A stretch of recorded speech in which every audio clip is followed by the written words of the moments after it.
Hi hello ఈరోజు ఏకాదశి ప్రత్యేకత ఏమిటంటే తెలిసిన వాళ్ళ ఇంట్లో లింగాష్టకం 108 టైమ్స్ లింగాష్టకం చదివామన్నమాట. వాళ్ళు సత్యనారాయణ స్వామి వ్రతం కూడా చేసుకున్నారు. ఎప్పుడు చూసినా హనుమాన్ చాలీసానే చదువుతున్నాం కదా. ఈ మొదటిసారి నేను ఈ లింగాష్టకం 108 టైమ్స్లో చదవటం జరిగింది. చాలా బాగా జరిగింది పూజ.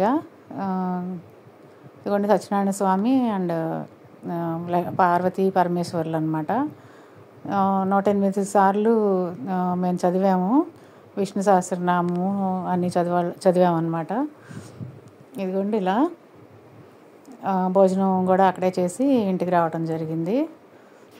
కార్తీక మాసం చాలా శివుడికి చాలా ప్రత్యేకం కదా. నేను మామూలుగా ఇంట్లో లింగాష్టకం కార్తీక మాసంలో ఒక్కసారి చదువుకుంటాను అంతే.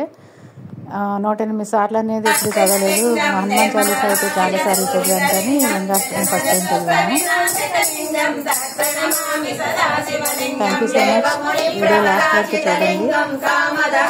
లాస్ట్లో ఒక ఆంటీ అయితే మంచిగా పాట కూడా పాడారు. శివుడి మీద పాట అన్నమాట. చాలా బాగుంది పాట. అది కూడా చూడండి. Thank you. 177 సబ్స్క్రైబర్స్ అయ్యారు. నాకు చాలా హ్యాపీగా ఉంది. చాలా సంతోషం. థ్యాంక్ యూ సో మచ్ ప్రతి ఒక్కరికి కూడా. Thank you. వీడియో చూడండి లాస్ట్ వరకు.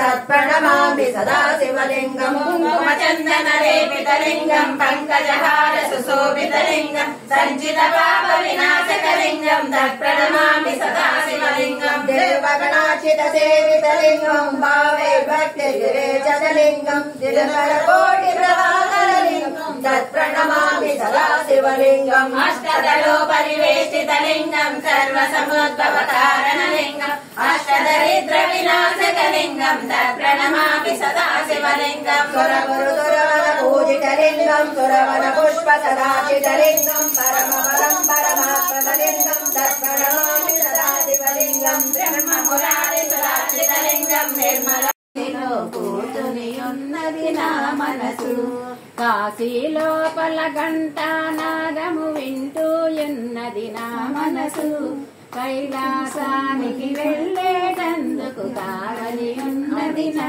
మనసు కాశీలోపల ఘంటానాదము వింటూ ఉన్నది నా మనసు కైలాసానికి వెళ్ళేటందుకు కావలి ఉన్నది నా మనసు శివ శివయనుచు శివమంత్రమును చేయున్నది నా మనసు శివ పూజలో శివ సన్నిధిలో కూర్చుని ఉన్నది నా మనసు శివ పూజలో శివ సన్నిధిలో కూర్చుని ఉన్నది నా మనసు నమో పార్వతీ పదే.